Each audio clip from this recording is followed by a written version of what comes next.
Press Start Podcast. And welcome back to the Press Start Podcast. I'm your host Vic, aka Mr. Never Chillin'. This is episode number 196. Man, we're four short of the 200. But yeah, this is going to be a new format episode where we're going to be just talking about one big topic. We may talk about some games that we've been playing and some highlights here and there as well. But we will be covering some other topics during the week and in some pre-recorded shows. So be sure to check us out on YouTube, Spotify, and Apple Podcasts, where you may check us out at. But I am also joined by my co-host Roger, aka Lunatic Oblivion. What is going on, bro? Nothing much, man. Nothing much. So I know it's been a busy week in gaming here. So what new things have you picked up? Surprisingly, I dove into Banisher's Ghost of New Eden. This has been a game that's been on my radar for such a long time. And it Mhm. obviously came to Game Pass recently, and I wanted to pick this up and kind of play it and beat it before the onslaught of games that are about to just drop and just murder us because we don't have enough time to keep up with all of them. Because I still want to get through like Beast of Reincarnation. I'm still playing through Halo Remake with Eternity. I believe he's here in chat. And it's just like, yeah, it's going to be nuts over the next couple of months, even up until I think like February of next year is just going to be bonkers. But yeah, man. Back to the Banishers though. It's actually a pretty fun game. Not gonna say it's developed by Don't Nod, published by Focus Entertainment. And this is a little bit of a different take because like a lot of their games are really story heavy games, not too much when it comes into like intense gameplay, but there's a lot of fighting in this game, but they're still rich in story and I I'm in for the long haul. Like I really love the hook of like you're these banishers and you're going to this town that's being like tormented by these like they're called nightmares in the game, and you're going there to banish them basically the ghost and whatnot. And yeah, a lot of crazy shit happens. Like in the beginning of the game, like my jaw hit the floor because of what happened. I'm like, yo, like what the fuck? Like that is a crazy way to start the fucking game, but it definitely has me hooked, and I've been actually dove in a couple hours today when I had some downtime, so I was able to play that. And real quick to chat, Eternity. Yeah, man, I'm glad that you were able to find it. Finally get some time to play it as well. I know me and you kind of talked about it when we were playing Halo and stuff like that. Obviously, we were having issues with some of other Don't Nod games that weren't that good, but this is one to definitely check out. I highly recommend it. But what about you, man? What have you been playing? A lot of phone game and honestly just a lot of RuneScape. I weirdly enough backslid into playing RuneScape once again, like years later. Yeah. Like the original RuneScape, or are you playing the new one, like the dragon skin or whatever? I'm playing RuneScape old school and RuneScape 3, which is current RuneScape.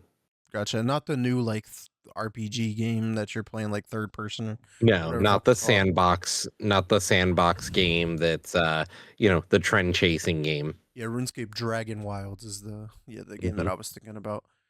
Um, but yeah, I remember you playing RuneScape for like the longest. We were like little ass kids, like when it first came out, and you were playing it and stuff like that. And it's crazy to see that that game still is surviving.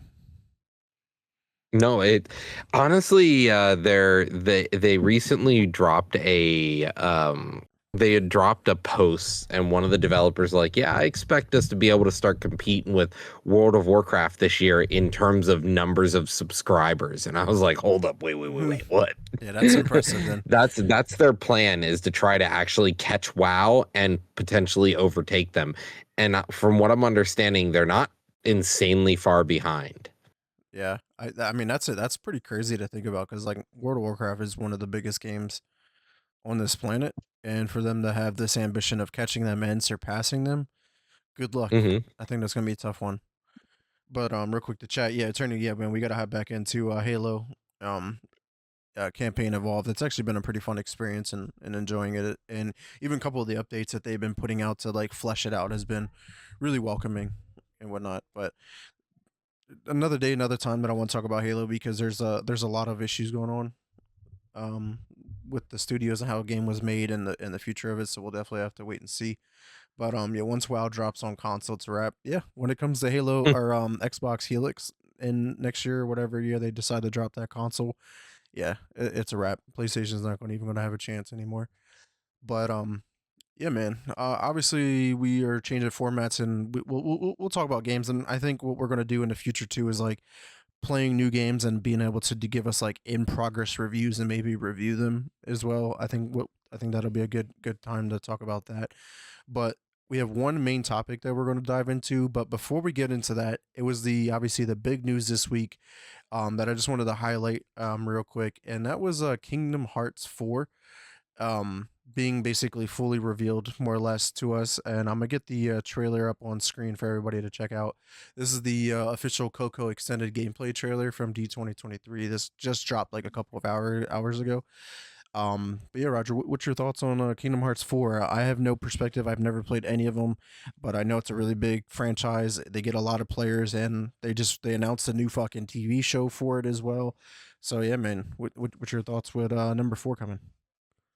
All right, so I have played all of and beat all of the mainline Kingdom Hearts games, and for me, like I felt the game series was done at 3, but like with the announcement that Kingdom Hearts 4 is planned to release next year, I'm beyond excited. I love Square Enix games.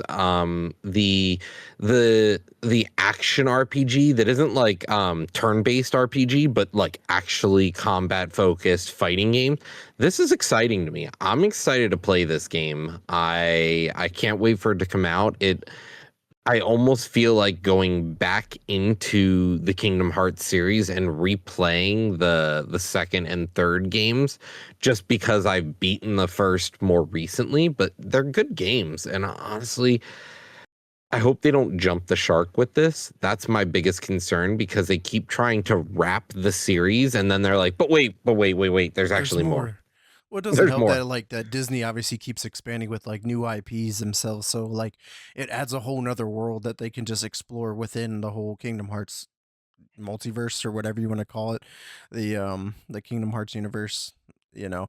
So I mean, because like Coco's a relatively new IP to Disney, so them given now a chance to hop back and check out this world, like there's a lot to do Mhm. with it because like Coco, most of the movies obviously explored in like the death, like you're already death, but it also explores in the real world and like your impacts on that as well. So yeah, maybe I'll give it a go eventually. I don't know.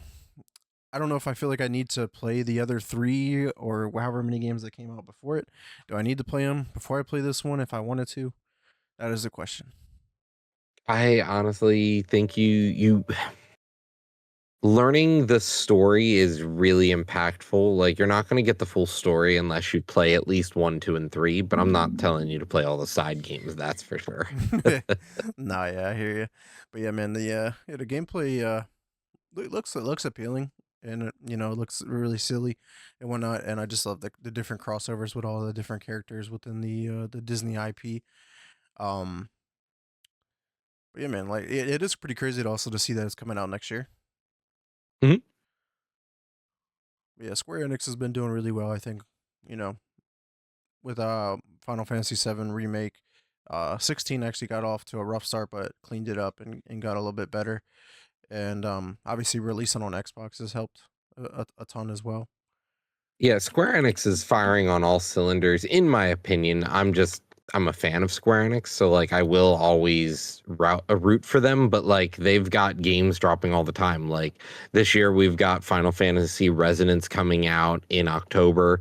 Hmm. We have, Dragon Quest Monsters that releases in December, which is looks pretty good. It's like the Pokemon style gameplay loop in the Monster Hunter world, which looks pretty fun.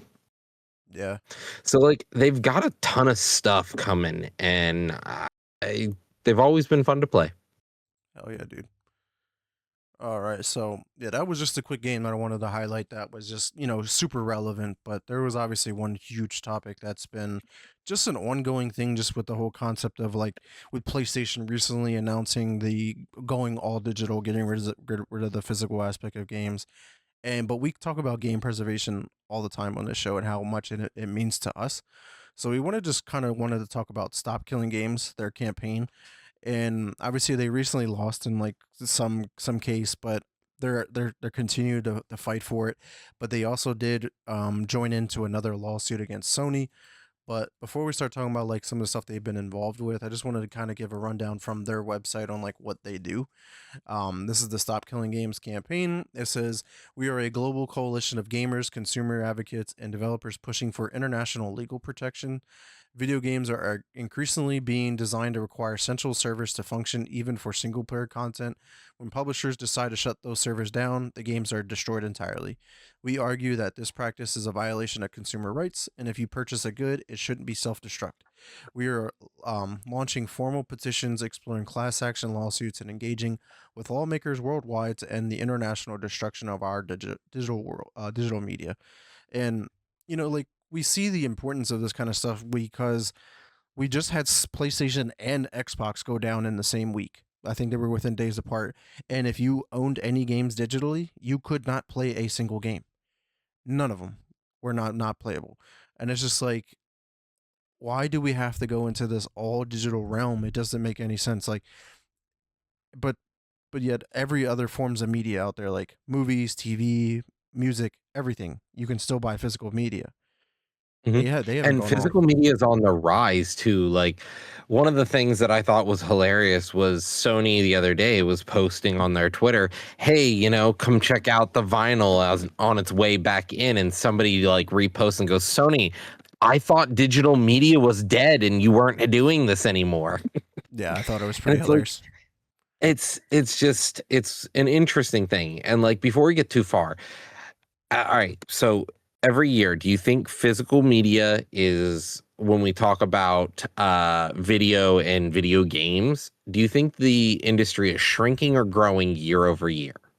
I would probably say it's definitely shrinking. I mean, just from seeing the numbers that they do put out, like it is a very niche market per se, because like when you talk about video games, it only makes up like a 20 to 29% of the market where of sales are physical.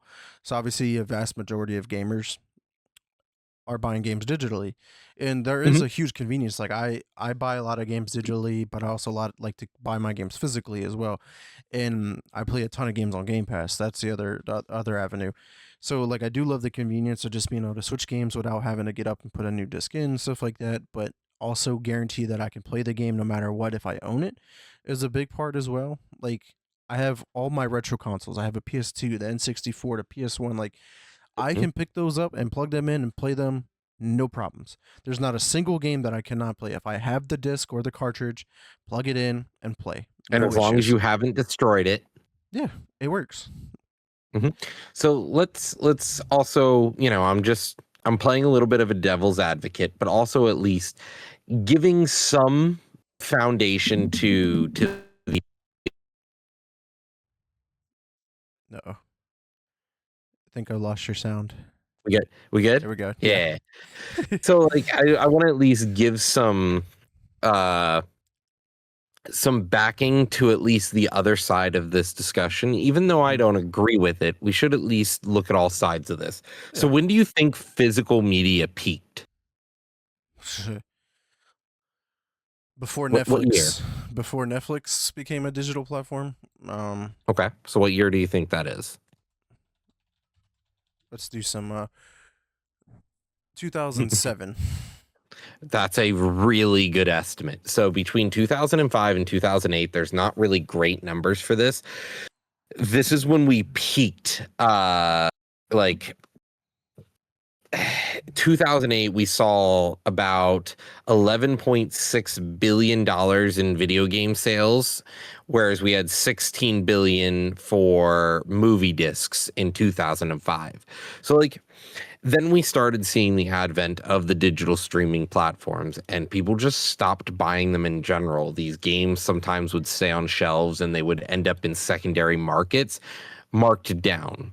This isn't a bad thing. I'm just stating facts, Yeah. which the people who purchased them have purchased them at that point, like retailers and stuff. They've already sunk the cost. The developers have gotten their money and walked away. Hmm. But now the people buying these items are buying less of them because the games before them didn't sell as much. But weird thing happened this year. So every year we're seeing about a 20% market death, about 20% crash in the market for digital or physical media sales. This year we only saw about a 9% decline in sales, which is kind of saying something, that we're seeing this trend and then this sort of stopping point happening. Yeah, it's starting to I plateau think a right little bit. now we're in a weird spot where the digital market is becoming oversaturated with streaming services. You almost need Mhm. more streaming services than you have time in the day to watch stuff Yep. or play stuff. Yeah. No. Yeah, I feel that all the time, especially like when it comes to like the football season. Like I have to have Netflix, Paramount Plus, regular live TV, YouTube TV. Like I have to have all of these different fucking live services just to watch a football game.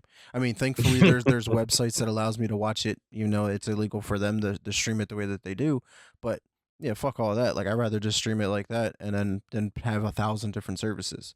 Yeah, I think Yeah. it's so crazy to think about how like we got away from the cable bill, but then we're right back to having a cable bill, more or less. Oh, well, the thing is, everyone like in a certain generation still has a cable bill. That's the crazy thing. We're talking about a media that still exists. It thrives still on an entire demographic that will never get rid of it.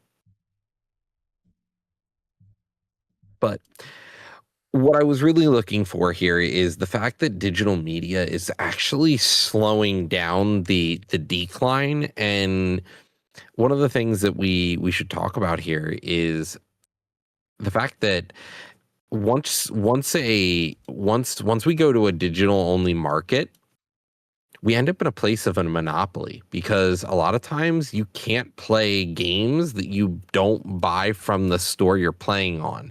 And when you buy a PlayStation, you can only play their games on a PlayStation.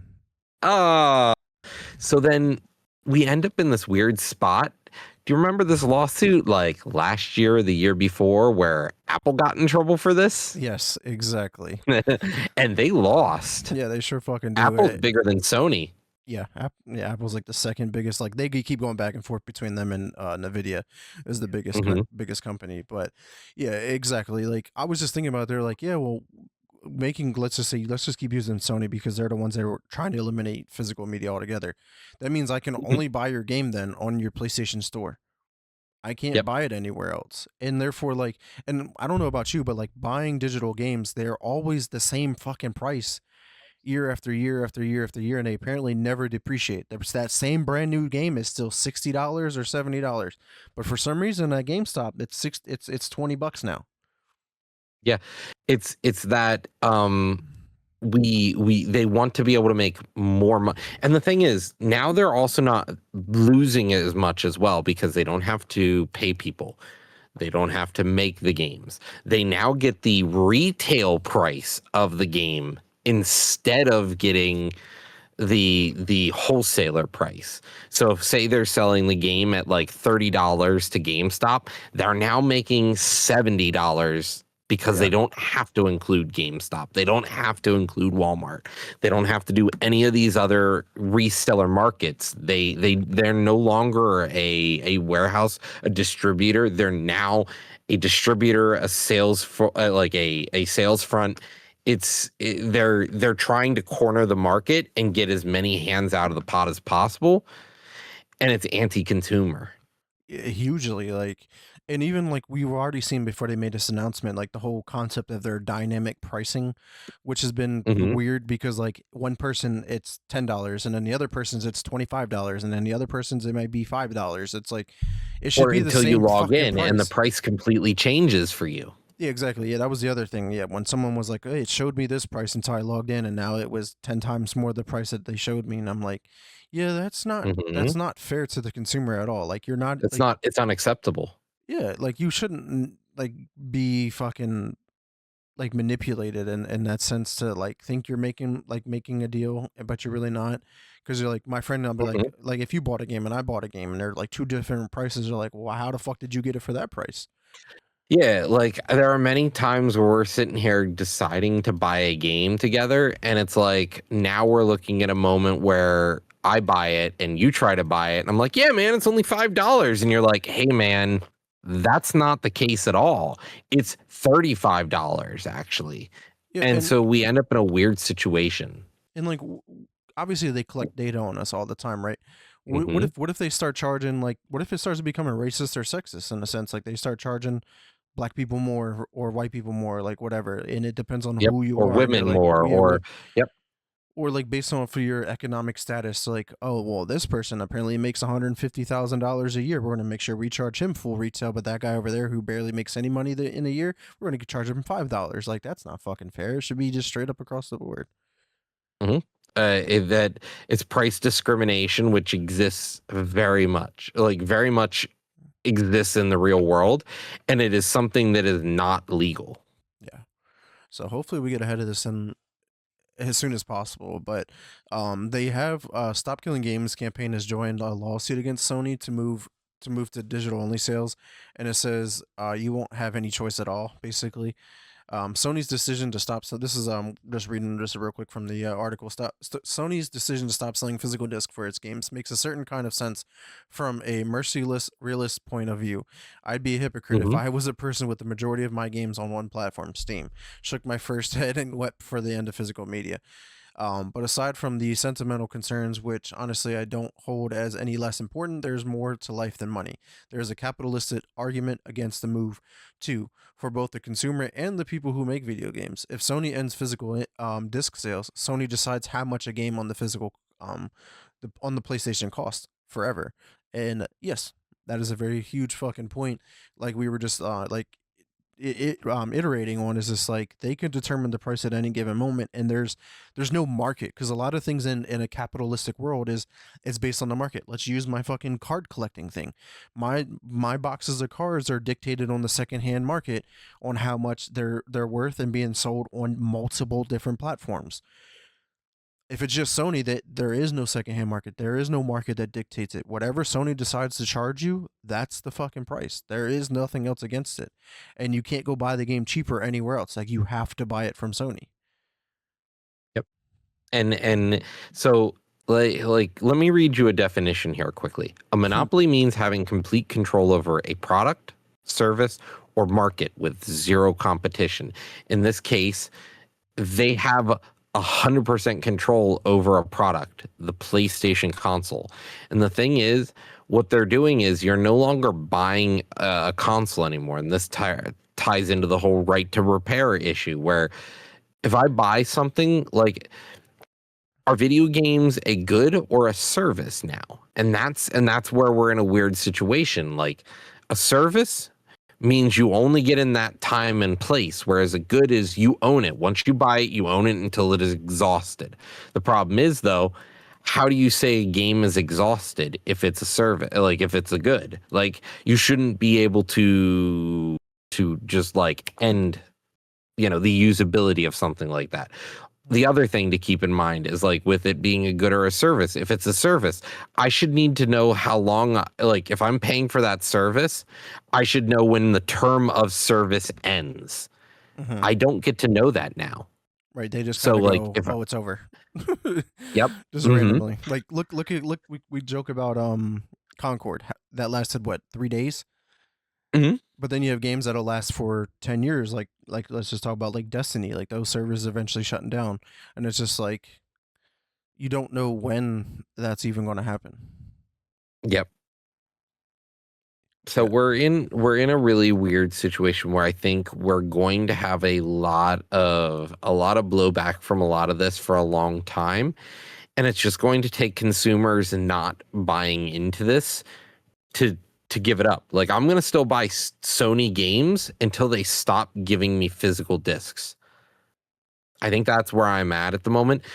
Because, like, let's take for example somebody, devil's advocate here. Roger, why do you spend hand over fist for games on the Steam marketplace? Because I have options. If I'm playing on the computer, I can play on that computer, or I can play on another computer, or I can play on my phone, or I can play from another device to stream to that. But also, I don't have to buy from Steam. I can buy from GOG. I can buy from Unreal. Like, I can buy all over the place. The Epic Store exists. You know, Right. there's the Uplay. I think still you can buy games on still. You can literally buy stuff off of Amazon and play it on their launcher. Like there isn't a monopoly on the computer. I'm just deciding to buy from Steam because they're the best market.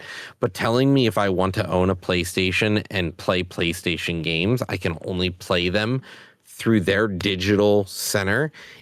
It it means that we're now getting to a point where Microsoft and Sony are going to be competing, and it's going to become anti-consumer, where they're going to be competing with one another to have the more enticing platform, and it's going to become more and more of a not a general availability for people, but it's now going to become a luxury to be able to video game. Yes. Yeah, that's definitely for sure. Like, yeah, the pricing of everything alone is becoming a problem, which is becoming more of a luxury as opposed to a hobby. But that's why I do really like that Xbox is making that shift already before all of this even started to transpire. It was like with their next generational console, like you're going to be able to have Steam on their Epic launcher, like you'll be able to have a multiple storefront, like wherever you own your games, you're going to be able to play them. So they're making a more of a consumer approach to your games. And even just with some of their decisions, like the new Call of Duty that comes out later this year will officially be on the Switch too. That'll be the first time it's been on the Nintendo platform in like 10 years, if not more. So it's good to see that like they're just Xbox is working towards like being able to bring your games to wherever you are at, no matter what. Obviously, we've joked about like this is an Xbox campaign and how that was just like, eh, whatever. But like it kind of was very pro consumer. Like wherever you wanted to play games at, Xbox was going to be there and allow you to play games. And that was really fucking cool. It was costing them money. Like they were making or Yeah, not making any money at all, but they were making it right by the consumer. So there's a and I fine line think that you got to find a balance in, like obviously they have to make money or they're just not going to exist, but you can't be like anti-consumer all the way because then you're just going to lose money at the end of the day. And I wanted to kind of add in, I like where you're going with this, like the looking at the lens we're having on Microsoft here, and I think we get into a point where Microsoft then goes, okay, how many times have you bought a game off the Microsoft Store on your PC? Like Yeah, I'm I could never gonna do that. Like say like I'm like no. twice, I think I may have. So But then they're but they going to also had try that to new get thing into where that. Xbox Play Anywhere. So any game that I had bought Hmm. digitally on my Xbox also is on the Microsoft Store, that version of it as well. So like, I guess like unintentionally I have bought games on the Microsoft Store just because of their their Yeah. feature. And so what I'm kind of getting at here is we enter a world where Microsoft now potentially competes with Steam. This now doesn't become anti-consumer, but it becomes pro-consumer because now Steam prices may fluctuate. You may find that Steam is offering a better deal, or maybe, GOG and Epic throw themselves into the arena so that you're more likely to try to buy from them.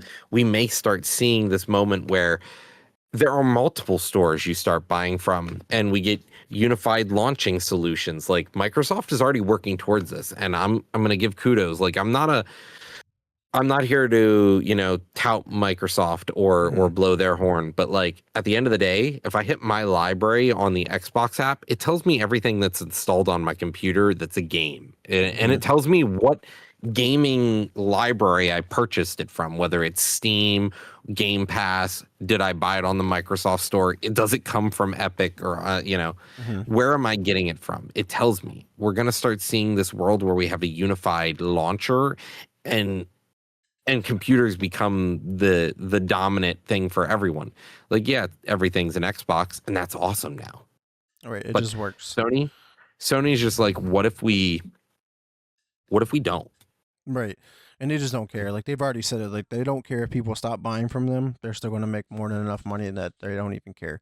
They've already flat out said it to all of their investors, and the investors actually leaked out the information, and they were like, "Yeah, they told us they don't care." And I'm like, Mhm. that is disgusting. It's crazy. But yeah, man, that is the topic of this week. Any other comments or remarks before we close out this No, week's?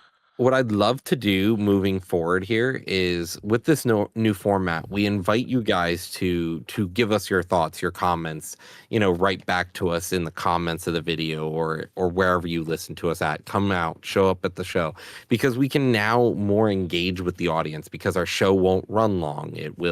It's more refined, and we can take questions from previous episodes and talk about them. Exactly.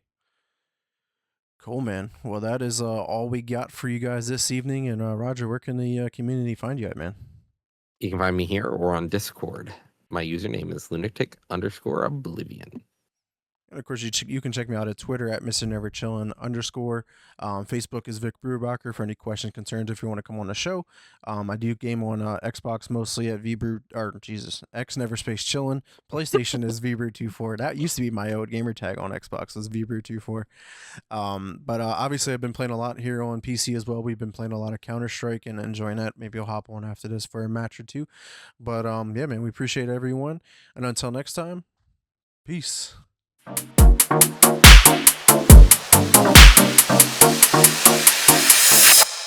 Restart podcast.